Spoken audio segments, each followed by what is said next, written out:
welcome back to the GeekWave. This is the low budget show. It's the show so low it has no budget. And before we get started, just here's the scene you have to paint for yourselves, just so you know like where I'm located in terms of everything.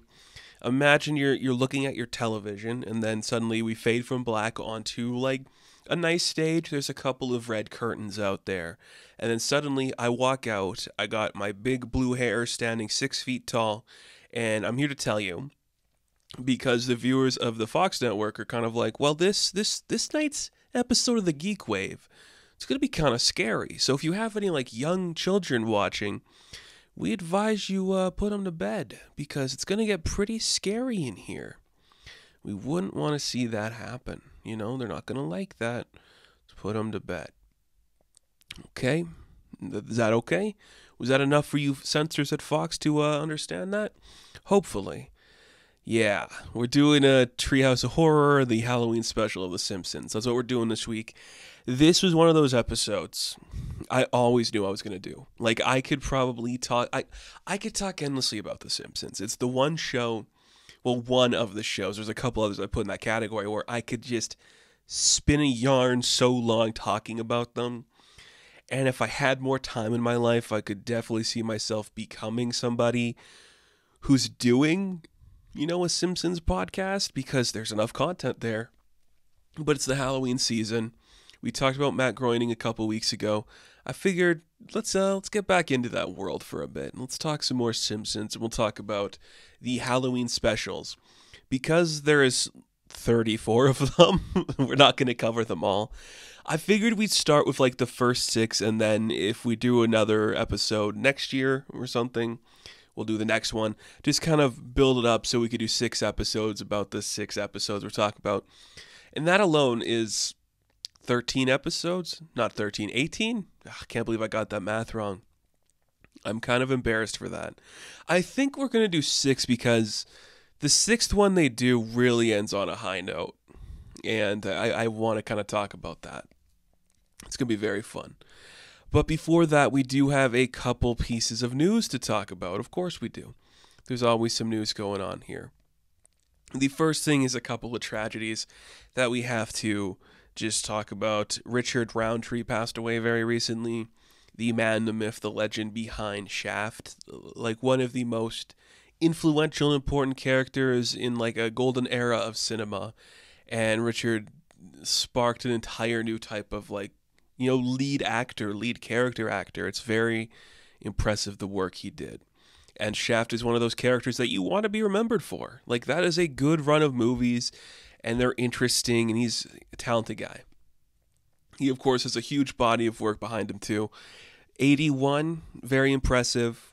I mean, sad that he's gone. That's a full life, and we're glad we have had you in some of our filmography. That's very cool. But on another tragic note, Matthew Perry passed away recently too. 54 years old. It looks like it was a cardiac arrest while he was in his hot tub, and that led to an eventual drowning. It doesn't sound like there was narcotics involved, which kind of makes it more tragic. Easily one of the most important, you know, sitcom actors, I think, for the generations starting from when Friends came out till now. I still think Friends is one of those very influential shows, and Matthew Perry was a huge part of that. His entire charisma on that show was infectious, was cataclysmically brilliant. He was doing some insane work that has influenced a lot of people, and I think that's a pretty cool thing to see. It's impressive. The whole thing is impressive, you know? And he's a talented guy. And he had his struggles with addiction for a very long time. And you just see him trying to work through all of that, and that becoming like a thing that he's doing. And he's done a lot of work outside of Friends too, to like help people dealing with addiction and all that stuff. So it's a sad loss, and he will be missed greatly, and it's just one of the most important character actors out there, and his career's impeccable. Fantastic guy. dealt with all of his shit and really worked to help himself and other people that are dealing with the same thing as him, which is really interesting. I commend that. But rest in peace, guys. We'll move on to the next piece of news, which is just kind of another downer, I guess, if you want to call it a downer. It is the, delays coming up because of the SAG-AFTRA strike, and I still support it. I'm still 100% involved in it. Disney is starting to feel the ramifications. Their schedule for 2023 is pretty much just set in stone now. We're not going to change Wish or the Marvels. They're pretty much just dumping those, which is kind of sad, but whatever. I have high expectations for both of those. I don't know if they'll be met. Doesn't matter. There was some shifting of the schedules for early 2024. We pushed back 2 movies. We pushed back the new Snow White film, which is garnering a lot of attention. The Rachel Zegler and Gal Gadot one is pushed back, and Pixar's new Elio is pushed back. Both of those will be now coming out in 2025, which feels like an eternity away. On top of that, we did get a new look at the Snow White movie, a film that's been surrounded by controversy, and it's a very fickle thing to talk about. I am not against the Rachel Zegler of it all. I really support what she's been saying about that movie and just like about her experience on it and how she didn't really connect or enjoy the original Snow White. I think it's important that if we are doing something new, you come at it from a new perspective and you're not worried about just making something that's going to like blindly support what everyone wants from you. I think doing something like that is important. You should do those things that are different, and you should attempt that. So that's kind of cool. What does kind of upset me is we're CGIing the dwarves and not actually hiring little person actors to do it, which I think Peter Dinklage was like outspoken about that too, or they had a couple famous little people actors that were talking about that movie, but it definitely feels like you went the wrong direction with it, and that's kind of upsetting. But when are they going to learn, Disney's always making the wrong choice. You have a year. Things could change. I don't think it will. I think Ziegler's stock is going to go up. I think she's a talent, and I want to support her as much as I can because I feel like she's going to have a rough couple of years with people speaking about her a certain way, and that's going to be very rough and something that is just sadly expected now for everything we do. But I don't want to wait a year for Elio either. I want that to come now. I want to do that now. Come on. Inside Out 2, I don't give a shit. I don't care about these new emotions that Riley's going to be feeling. It's boring. I guess if you wanted to do something with Inside Out 2, it could be like a Monsters University, where the first movie was from an era and now those kids are growing up feeling new things. And, when Monsters University first came out, when they did the sequel, those kids are now in college. So I guess that's the vibe you could do, but can't imagine it being interesting because they're not going to do like horny, It's a key emotion for a lot of young people. No way we're doing it. Who do you get for the horny emotion, Jennifer Coolidge? She'd be my choice. Oh, man. Moving away from there, this is a piece of news that I guess is exciting if you want to look at it like a way that's kind of exciting. This is the Highlander reboot with Chad Stahelski, one of the guys that did The Thing you probably like. Who cares? He's working on it. It seems like it's actually going to follow through now, and Henry Cavill is set to star. 2 guys that, sure. I can't imagine a Highlander movie being interesting today. I can't. Maybe, but would it? Would it be interesting? I don't know. It sounds so boring just to think about it. That movie is so of a time, and I think what we've been seeing a lot lately is that these types of stories just aren't interesting people anymore. They want something different. And I think especially seeing the success of Five Nights at Freddy's, the Xennial Gen Alpha want to see their stories told.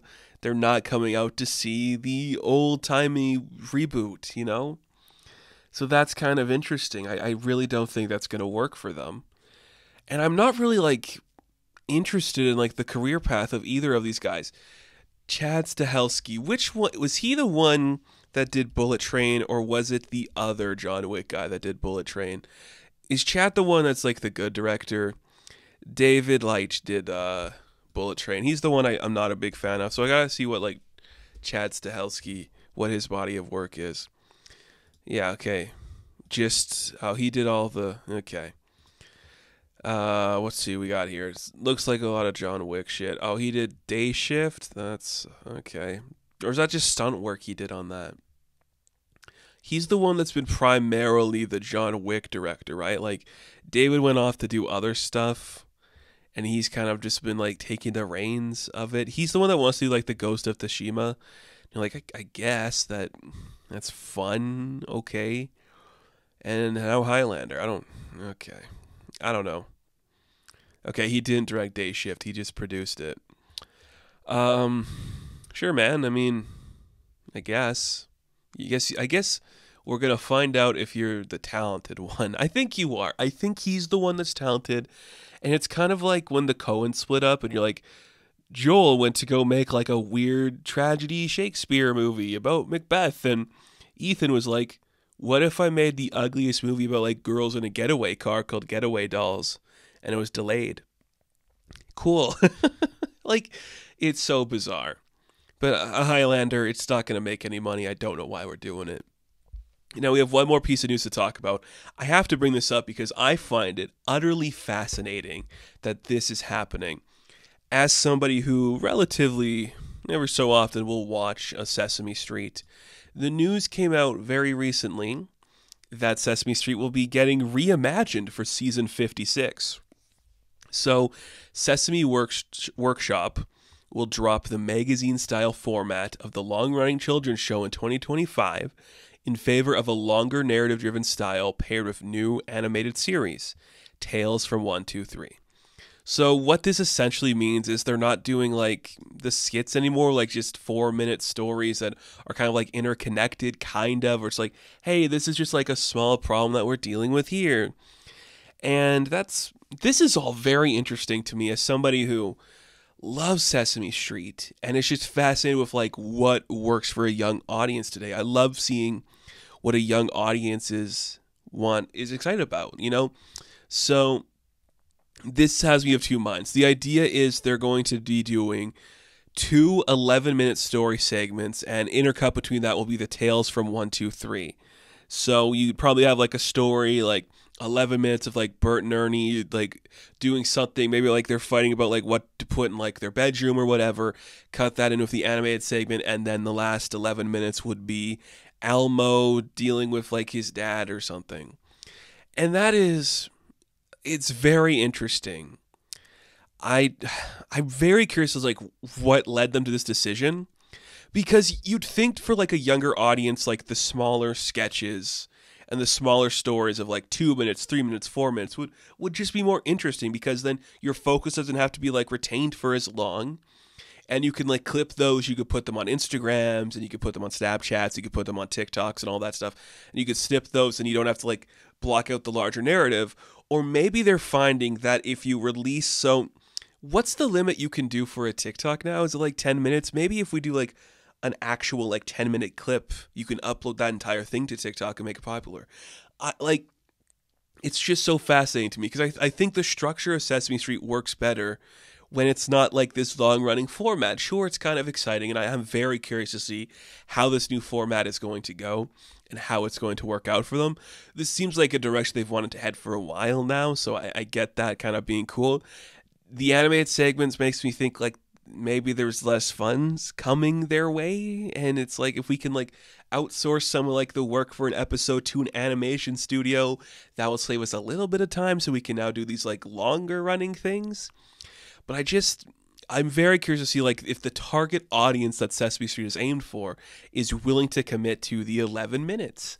And sure, they could watch a whole episode in that, but that's like a long narrative structure. So is the audience at large of like a very young demographic more interested in seeing something this long format, or is this just maybe we're seeing the target audience is different, and if we try for a new story, we're doing like children's SNL, you know? I mean, but we're not, because that would be like the first format. It's very curious. I don't really understand the change, but I guess an attempt should be made, you know? Like if you need to reinvigorate life into Sesame Street, God willing, try it. I mean, there's clearly something there that I'm missing, and I don't know what that is. So I'm here for it, you know? I'll definitely be watching this. I watch Sesame Street sparingly. I still watch it. I'm still that guy. But, I mean, this could be a really interesting thing to see happen. So it's kind of cool, I guess. But it both gets me excited that maybe, like, the younger audiences today want something like a Bluey, want something in that structure where it's kind of longer. Or it's just like, well, now we can clip this better on TikTok or something. I don't know, but it's kind of cool. Long story format. So now there's going to be, like, canon to the events of Sesame Street. I don't know. It's very interesting. Sesame Workshop has worked hard to expand beyond the flagship show. It now produces content for YouTube, TikTok, and Instagram, has a game on Roblox, and is investing in the podcast space. Why would you go to the podcast space? Including new podcast episodes that will serve as companions to TV episodes. What are you talking about? It's also developed corporate partnerships. Oscar the Grouch is United Airlines Chief Trash Officer. That's fun. Here's what I'll say about that. You don't need a Sesame Street podcast unless you want me to host it. I will come to Sesame Workshop. I will sit in the booth. I will talk to the puppets all day. That sounds like the perfect job. But if it also bleeds, oh my goodness, if it bleeds into like the actual narrative we're weaving for season 56, they should have a Muppet that's a podcaster. Oh my goodness. Could it be who could it be like that's already like part of the team? You know? Ernie? Bert seems like he'd have like a really interesting one. We could do Grouch Talk, you know, with Oscar, like, this is how I make my money now. That'd be cool. I talked myself into wanting a Sesame Street podcast. This news is very interesting to me. I don't know. It seems like a new direction that could work. Maybe this is what it needs, because now you can, like, what, stream it better? I don't know. Very weird. But hey, you know, episodic Sesame Street. That's kind of cool. No problem with that. Yeah, it's kind of exciting, but let's take a quick break. When we come back, I must remind you again that this episode's very scary, and if there's any young ones around, you might want to put them to bed, because we're about to get Halloweening in here, I guess.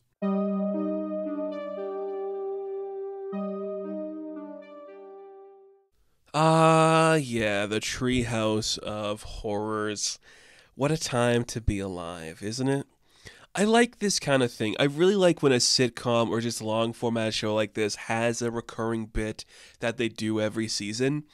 Like the fact that they're still doing it 35 years later is really damn cool. Because you could easily see this becoming one of the things that the new guard would be like, we don't really need to do this, right? Like we can just like pretend and then leave it.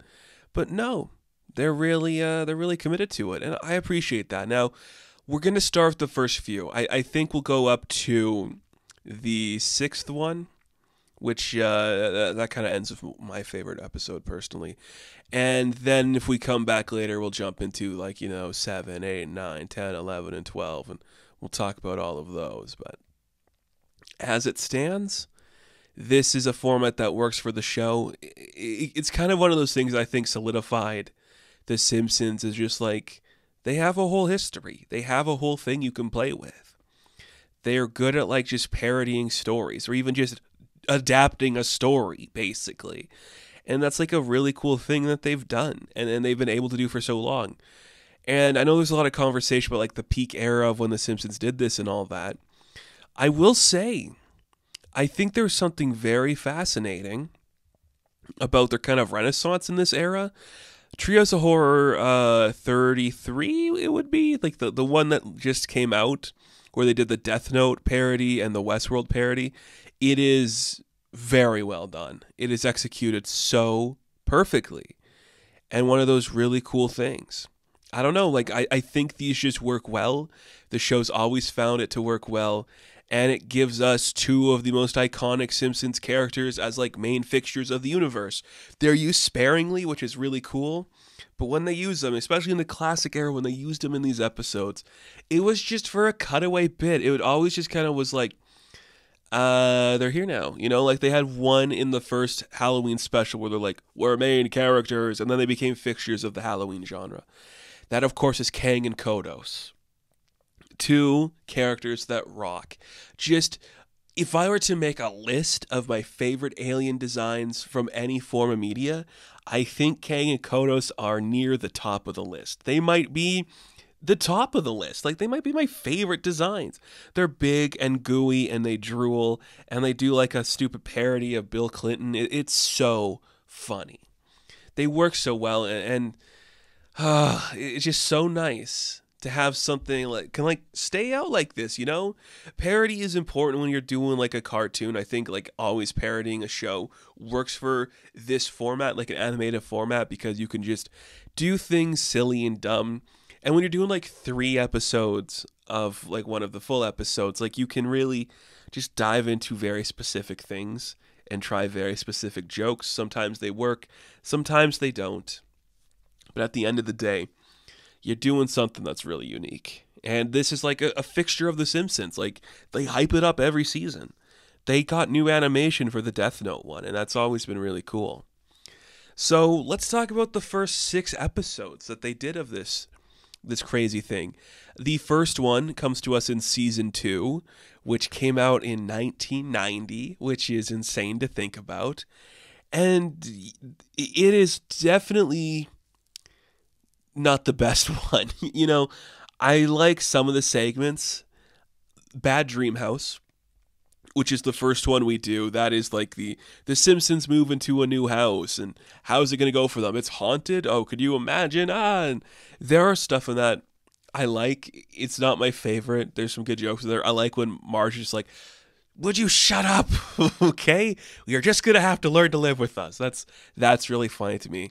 Out of the first Halloween special segment, it is probably my least favorite, but it's a good parody. It opens them up to you like, oh, this is what they're doing. It's going to be taking the characters, switching things up a little bit, not to the point where everything's changed, and just trying a new type of story. Hungry Are the Damned, which is the second one in that first episode. This is where we get Kang and Kodos, and this is where the Simpsons are kidnapped. Could you imagine? They're kidnapped, they're in a spaceship, and Lisa starts to think that these aliens are going to eat them. And maybe that it's not worth their time. You know? It's fun. And it works. It's great. Kang and Kodos just become instant iconic characters. And it's an incredibly fun story. But I will say my favorite of this episode, just because I think of the way they've used James Earl Jones early on in this, like becoming one of the fixtures of their Halloween stuff. Because he comes back later. It's kind of interesting, kind of like what Phil Hartman was doing. He becomes like a fixture for some of the Halloween stuff. I really like, they just do the Raven, the Edgar Allan Poe story. They just pretty much have James Earl Jones read the poem. Homer goes crazy in that, and Bart's the Raven. Like, that's the kind of thing you love. It's about like a man slowly being driven crazy by his own insanity and delusion, and having it be Bart and Homer representing that. I love that so much. It always responded to me. As I've gotten older, like that was just the one where I'm like, this is such a cool, fun idea. I dig it so much. And that's the first special. It's fine. You get the point across. We're going to do horror stuff. We're going to like kind of, you know, twist it a little bit science fiction-y, full on like poltergeisty stuff. When we get to the second Halloween special, you get kind of like the full effect of what they're doing. And one of the key things that they're doing, which makes a ton of sense, is the Twilight Zone stuff, because that was so popular back in the day. And you know that's what Groening just grew up loving. Like, that is a vibe he just responds to. We start the second one with the monkey's paw, which is just Homer finds a monkey's paw, and they have wishes for it, and things start to go badly. And it's very fun. You know, I like it. Gets the job done. There's some really funny jokes in there. And it's, again, we're still finding our footing on this. When we get to the Bart zone, which is just straight up doing like the Twilight Zone, where Bart can read people's minds, so everyone has to think happy thoughts, like that weird dystopian like future, that weird just story of like this is a grim fate for all of us who bear it. It's very cool, and I do like that one too. And If I Only Had a Brain, which is the first attempt of them doing a Frankenstein one, as we go later on in the list. I don't think we're going to hit another Frankenstein one this week, but there is other Frankenstein ones. Because Frink does one. I think Frink does a big one later on in the show. But this one was fine. I don't know. Like, these earlier ones, they're still figuring out, like, the zone that they want to do. I think it's with, like, the third one that we truly hit our stride. The third one, I think, is one of my favorites. It's so classic. They just nail it. I especially, like, the run finds itself. Everyone says it's like season 3 to season 9. It's so perfect. I'll argue it's all still pretty good. I think the lulls for the show come like 15 to 28, but I think the rest of that, it's fine, you know? But when we get to the third Halloween special, we have Clown Without Pity, which is just the evil doll. We do like the parody of Chucky. Marge, the doll's trying to kill me and the toaster's been laughing at me, you know? It's really funny. And like, it's just, we're doing child's play. So it's so easy. An evil crusty doll. It makes so much sense. And all you have to do is like switch the dolls, like the switch on the back to good as opposed to evil. Great way to end the joke. Incredibly funny. A strong episode. Like, just the line, I think about it so much because it's just like one of those throwaway lines that we don't do that much anymore with The Simpsons, where it's just like the run-on sentence of like adding a joke to the joke. Marge, the doll's trying to kill me, the toaster's been laughing at me. Like, we don't really say that anymore in our Simpsons stuff, which is very, very weird. Then we have King Homer, which is the King Kong parody. I'm a sucker for King Kong. And this, rewatching it this time, I was like, okay, are we going to have something fun? The way that Marge is so clueless to everything happening in there. I love the Smithers line. I don't think women and semen should mix. We like, all know what you think, Smithers. Like, that's funny. That's classic stuff. And I love the bit that Homer can't climb the Empire State Building. He's just too big. That's funny. And just committing to Homer looking like the ape is so good. The close-up, like, they do the stupid close-up. Remember, like, I've talked about the original King Kong movie on this channel, like the initial close-up where you first see the huge face of the gorilla. And it looks so stupid, but they literally parody that here. It's so funny. It's so funny. My goodness. Ugh. You got two bangers in a row where I think it's just flawless stuff going on here. And then Dial Z for Zombies. Yeah, this is a good one too, you know? What if everyone started to become a zombie? What would happen? Classic. You have to do a zombie episode at some point. Like, every show does it, you know? And it's one of those things that The Simpsons just makes magical. They do it. Bart finds a magic book, and they have to go back to the library to undo it. You know, classic story. You can wrap it up pretty quick. It's funny. Homer shoots Flanders in the head, not realizing that he was a zombie. That's a classic episode. That is the first real perfect Halloween special. You're parodying modern stuff people like, classic stuff people like. You nailed it on that one.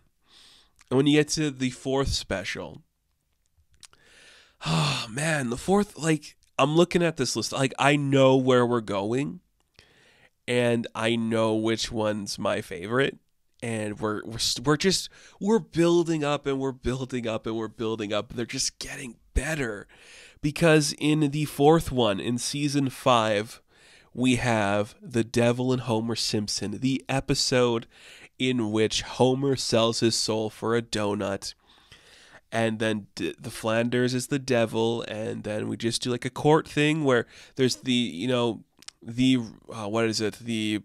Bureau of Ironic Punishment or something like that. And where it's like, so you like donuts, eh? Here, have all the donuts in the world. And Homer eats all the donuts in the world and he's still hungry. It's funny. It's classic. The thing where it's like Homer writes on the back of like a picture like, Marge, I'll give you my soul forever, you know? It's great. And he becomes a big donut at the end. That's classic. I think like a staple of Treehouse of Horror, aside from Kang and Kodos, I think people remember Flanders as the devil, Bart as the fly, Marge as the weird cat, Homer, I guess King Homer is a big one, Homer as the big gelatinous jelly guy. And what would be like Lisa's iconic one? I guess the Death Note one now would be like iconic for her. But those are like the iconic ones people remember. And we'll get to it in a minute here, but I think like Monty Burns as Dracula is like another one people remember. So that's a great one. We do another homage to the Twilight Zone with Terror at 20,000 feet, but this time Bart is on the school bus and he sees something on the side of the bus. And this is just the episode, man. Like, this is just doing a classic episode of television, but we're parodying it that quickly. It's crazy that we're doing that, right? And it works so well. Like, it makes so much sense. The jokes are like far and few, but like, it's really entertaining. And it's kind of good. And it's kind of fun. Now, after that, which is, you know, we did the Twilight Zone, we have Bram Stoker's Dracula parody. I just talked about this movie, so it was like fresh in my mind on this rewatch, and it's Bart Simpson's Dracula. This is the one where Montgomery has the big house, and why am I calling him Montgomery? Mr. Burns has the big house, and he looks like the Dracula, and, you know, it's like they resurrect the dead, and it's got one of my favorite bits where it's just like Bart and Lisa trying to like look for a way to stop, or is this in the zombie one? Oh my god, I can't believe I can't remember now. Oh my goodness. You know, where Lisa's like, Bart, I've seen your curly and I've seen your shemp. And he's just like, neat. It's funny. I just like The Simpsons, you know, like it's all good stuff. It's really fun. It's crazy stuff. I don't know. I don't think this is like the best one we've talked about so far. Like the previous one is still better, but you have the devil in Homer Simpson, which is one of the most iconic images of The Simpsons ever made. So that's kind of like possible to deny. Then, after we do the fourth Halloween special, we come back 1994 and we talk about, I might argue, you could make the argument, the most iconic episode of Treehouse of Horror, the most infamous, the one people remember the most, the straight banger, 10 out of 10s, down the board, perfect episodes. The first one, the Shinin, which is funny, where the running gimmick with, you know, Willie being the guy that gets killed in every episode, but Bart having his Shinin because if he calls it something else, they're going to get sued. And Mr. Burns cutting off the TV so Homer doesn't have any TV, doesn't have any beer, he might go crazy, something. The breaking through each door, saying stupid lines from another talk show host, ending with them watching the Tony Awards while they're frozen.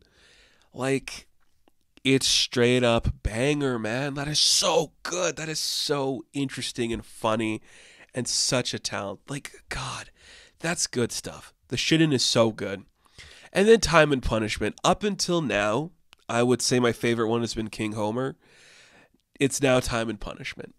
This episode is so funny. Just opening up with Homer so happy to see his family, getting his hand stuck in the toaster, gets it stuck in there again, and he has to rebuild the toaster, turns into an accidental time machine, goes back in time, and destroys the world multiple times. Which, it has so many great bits where he's like, I'm not going to ruin the timeline if I just walk, am I? And like the weird sloth thing shrugs at him. I think about that all the time.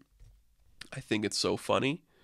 I think about Maggie killing Willie with the axe and being like, truly, this is a disturbing universe. And I think about the raining donuts. Like, this is The Simpsons at their core. Don't take it seriously. We'll play with a little joke. We'll do something silly and dumb. And yes, we'll parody like a weird like thing from a magazine, like a thing nobody really remembers, but we're having fun with it. God. Time and Punishment is so good. I think Homer really works in this aesthetic, in this setting, when they really just make him the punchline of the joke. Like, it works so well when he just like starts, you know, killing all of the dinosaurs in the past, and you know that one's gonna cost him. The problem with talking about Treehouse of Horror is I'm just saying things that happen in here because they're doing like a million jokes a minute, and it's hard to keep up with it, but it's so great. And to top off a 10 out of 10 with a 10 out of 10, you have Nightmare Cafeteria, which is incredible, which is the teachers at Springfield Elementary are eating the students. We eat sloppy Jimbos first, and we have Uderbraten. And you could say there's a little Uder in all of us. You might even say we just ate Uder and he's digesting in our stomachs, you know? But maybe scratch that last part. It's so funny. That one has one of my favorite lines too, where it's like, Bart and Lisa, you're 10 and 8 years old. I can't go around solving all your problems for you while Marge is just talking to them casually. So freaking funny.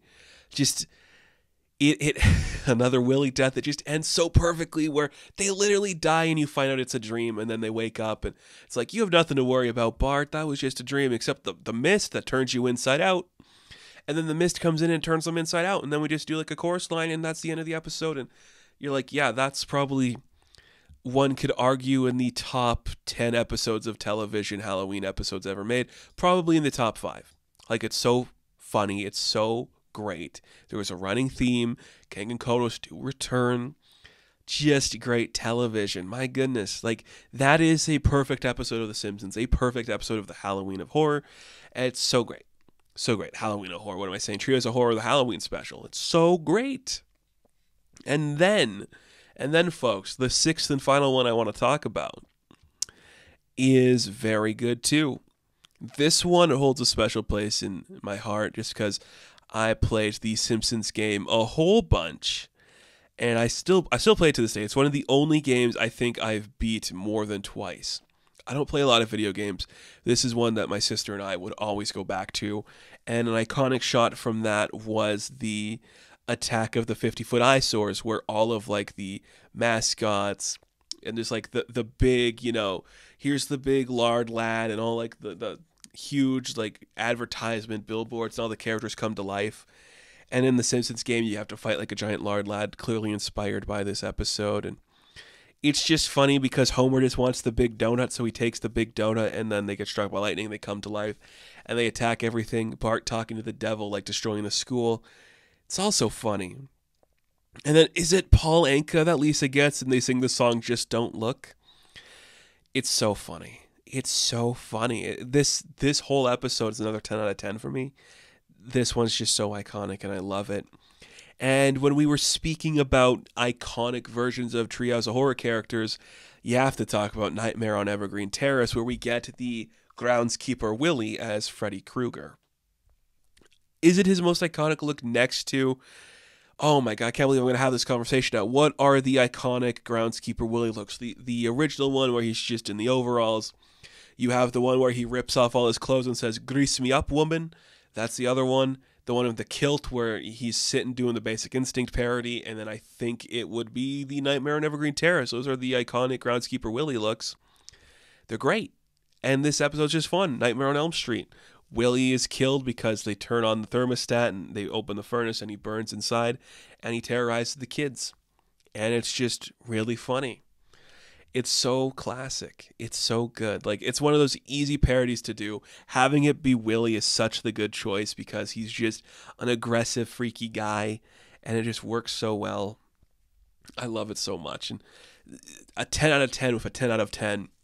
But folks, to end this discussion of Treehouse of Horror, we're ending with my favorite episode of Treehouse of Horror, the one I've been thinking about since I first saw it. I think about this episode probably once a day. And is it because it's just got a reference to Tron that is so funny? Or is it because it's just playing with the expectations of what, like, horror is? I don't know, but it's Homer Cubed, where they find a hidden world behind their bookshelf. Homer goes inside, and suddenly he is in the third dimension, and things are insane and weird, and he doesn't really understand it. I just remember, as a kid, just losing my mind when I saw this because like, wow, this is crazy. I've never thought I would see that aesthetic for this character.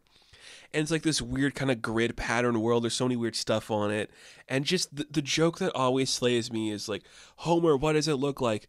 Has anybody seen that movie Tron? And then it's just like, no, no, no, no, no, no, yes. No, I mean no. And you're like, oh, that kills me every time. I love that joke for no reason in particular. It just works for me because I'm lazy and dumb. And I love a good Tron reference. And Homer, like, hitting something accidentally and it's causing like a black hole and like a rip in space and time, and he falls down and comes to the real world and he just looks like a weird blobbish freak, and he finds a bakery. Like, it was so funny to me because it's just like such a specific type of like horror, just this guy who's trapped in a dimension he doesn't know, and it's still playing with like the thing of the Twilight Zone, because that episode is the little lost girl, something like that.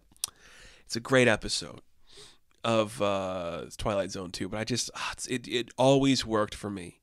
Just seeing Homer in that style, even when Bart shows up, he's like, "Cool, man," or "This place looks very expensive," and he just doesn't move for a minute and just stands there. It's so funny. It's great. This one, I'm a weird guy. This is my favorite one. Out of all 18 we've talked about, I will give you my top 5. Starting with Homer Cubed, Time and Punishment, King Homer.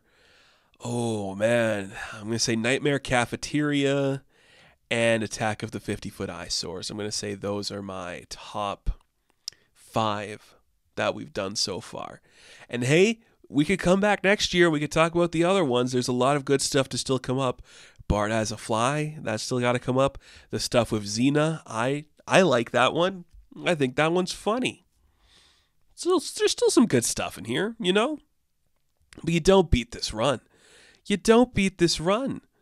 You might in the next one, because we got Citizen Kang coming up, but these 6 episodes with these 18 stories, they're all like a 7 out of 10. I can't say any of them are actually like bad. They all work well. You're parodying the right stuff. Back in an era where you could just like do a Twilight Zone episode for a thing and people would be like, yeah, that's like the cultural impact we have. We can just do a Nightmare at 20,000 feet and people would get it. You know? It's crazy. We could not do that now. But I guess we are, because they're doing like a Black Mirror Bandersnatch episode.